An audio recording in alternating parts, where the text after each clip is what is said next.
नमस्कार दोस्तों, एक बार फिर एक नए वीडियो के साथ मैं हूं जीत जायसवाल। आप देख रहे हैं टारगेट इज पॉसिबल।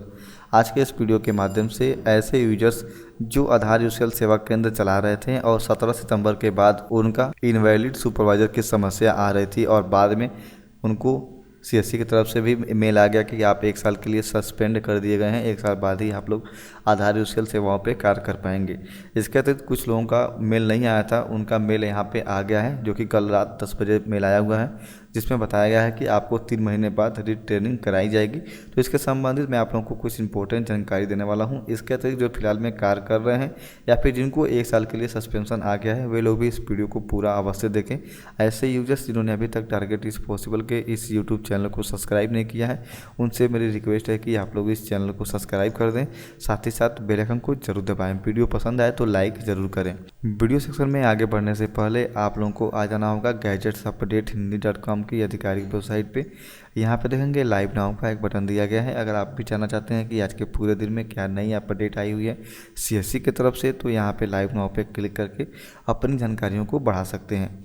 इसके अतिरिक्त ऐसे आधार यूसीएल सेंटर जो आधार में रेगुलर वर्क कर रहे हैं, अगर उनके सॉफ्टवेयर के साथ या फिर डेटा के साथ किसी भी तरह की एरर आ रही है तो व्हाट्सएप ग्रुप के साथ जुड़कर अपनी समस्याओं का समाधान आपस में पा सकते हैं। तो सबसे पहले हम लोग यहाँ पे जानेंगे कि जिनके पास मेल आया है 3 महीने का रीएक्टिवेशन का, उनमें क्या बताया गया है। तो यहाँ पे देखेंगे अनुराग सर का यहाँ पे मेल आया हुआ है। आपके द्वारा की आधार अपडेट की रिपोर्ट के अनुसार आपका सस्पेंशन 3 माह के लिए किया गया है। अधिक डॉक्यूमेंट्स एरर के अंतर्गत, जिसके अंतर्गत हम आपका ट्रेनिंग UIDAI ऑफिस से कराएंगे, तब तक के लिए वेट करें, हम आपको जल्द ही सूचित करेंगे।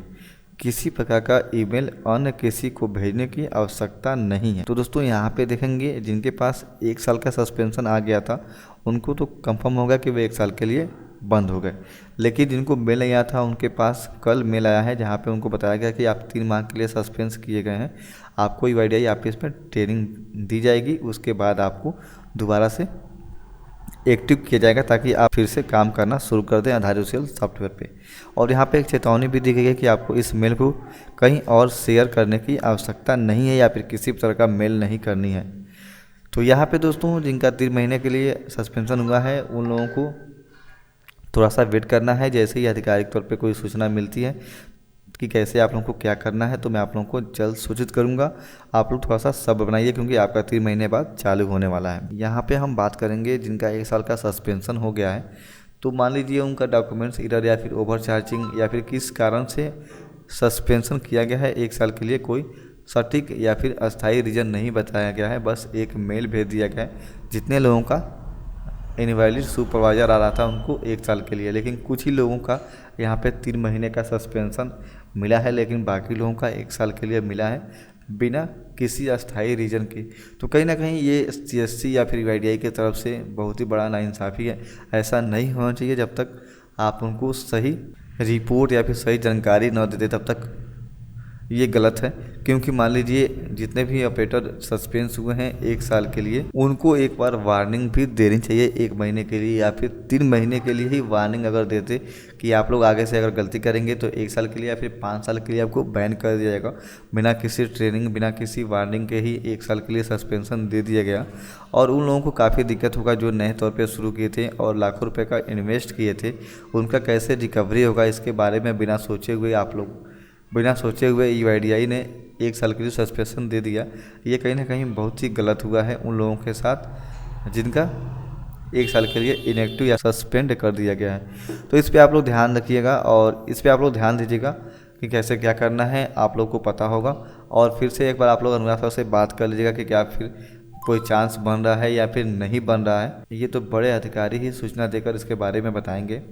इसके अलावा जिनका चल रहा है और आधार यूसीएल में किसी भी तरह का एरर आ रहा है तो यहाँ पे इस पोस्ट के माध्यम से भी आप लोग इन्फॉर्मेशन को ले सकते हैं और अपनी समस्याओं को कुछ हद तक सही कर सकते हैं। लेकिन यहाँ पे दोस्तों एक बात और आप लोग जान लीजिए, जिनका 3 महीने बाद चालू होने वाला है या फिर जो फिलहाल में कार्य कर रहे हैं वे लोग जन्म में सुधार करने से पहले एक बार अवश्य सोच ले कि आप लोगों को वैलिड और UIDAI के द्वारा दिए गए गाइडलाइंस डॉक्यूमेंट्स में से ही डॉक्यूमेंट्स को लेना है। अन्यथा अगर आप एक बार गलती कर देंगे तो हफ्ते हफ्ते भर के अंदर भी आपका यूसीएल बंद हो सकता है। तो यहाँ पे बहुत ही सावधानीपूर्वक आधार यूसीएल में कार्य कीजिए। यहाँ पे सबसे इम्पोर्टेंट बात मैं आप लोगों को बताने वाला हूँ कि सबसे बड़ा रीज़न क्या है आधार यूसीएल में डॉक्यूमेंट्स एरर का, या फिर रेसिडेंट एरर का, या फिर मशीन इनवैलिड सुपरवाइजर होने का। यहाँ पे ध्यान से आप लोग सुन लीजिए कि क्यों ये ऐसा हो रहा है और आगे क्या करें कि ऐसा ना हो। यहाँ पे सबसे इम्पोर्टेंट जानकारी मैं आप लोगों को बता दे रहा हूँ। अगर किसी भी रेसिडेंट का फिंगर की मदद से डेटा फैच कर रहे हैं और आप इस सेक्शन पे आ रहे हैं, तो यहाँ पे जो फ़ोटो वाले सेक्शन में अगर आप आते हैं, जहाँ पे आप लोग कस्टमर का फिंगर लेते हैं वेरीफाई करने के लिए, यहाँ पे आप लोग बहुत बड़ी गलती कर देते हैं। अधिकतर लोग 10 पॉइंट, 20 पॉइंट, 25 पॉइंट, 30 पॉइंट तक ही फिंगर को कैप्चर करते हैं। इसी वजह से ये बहुत ही बड़ा रीज़न है मशीन बंद होने के लिए या फिर आईडी इनएक्टिव होने के लिए। फ़ोटो वाले सेक्शन में जहाँ पे कस्टमर का फिंगर लेके वेरिफिकेशन प्रक्रिया कर रहे हैं, वहाँ पे हमेशा आप लोग कोशिश कीजिए कि कस्टमर का 50% के ऊपर ही फिंगर होना चाहिए। अगर उससे नीचे अगर आप लोगों ने फिंगर कैप्चर किया तो वे 100% गारंटी मैं लेता हूँ कि आपका यूसीएल इनएक्टिव हो जाएगा या फिर बंद हो जाएगा। तो ये बहुत ही इम्पोर्टेंट जानकारी है। फ़ोटो वाले सेक्शन में किसी भी रेसिडेंट का फिंगर कैप्चर करें तो 50% के ऊपर होना ज़रूरी है। इसके अतिरिक्त पूरी प्रक्रिया हो जाने के बाद जब आखिरी फिंगर ऑपरेटर का लगता है, ऑपरेटर भी ध्यान रखे कि कम से कम उसका 50% के ऊपर फिंगर कैप्चर हो। यहाँ पे किसी भी तरह की डेटा आपकी रिजेक्ट नहीं होगी अगर आप इस प्रक्रिया को करेंगे तो। इसके अलावा आपकी मशीन भी कभी नहीं बंद होगी अगर आप 50% के ऊपर फिंगर कैप्चर करके सेव करते हैं तो दोस्तों ये थी छोटी जानकारी। आप लोगों को कैसी लगी वीडियो के माध्यम से कमेंट करके ज़रूर बताइएगा। आपके मन में कोई भी सवाल या फिर सुझाव हो तो भी आप लोग कमेंट के माध्यम से पूछ सकते हैं। So thanks. जय हिंद, वंदे मातरम।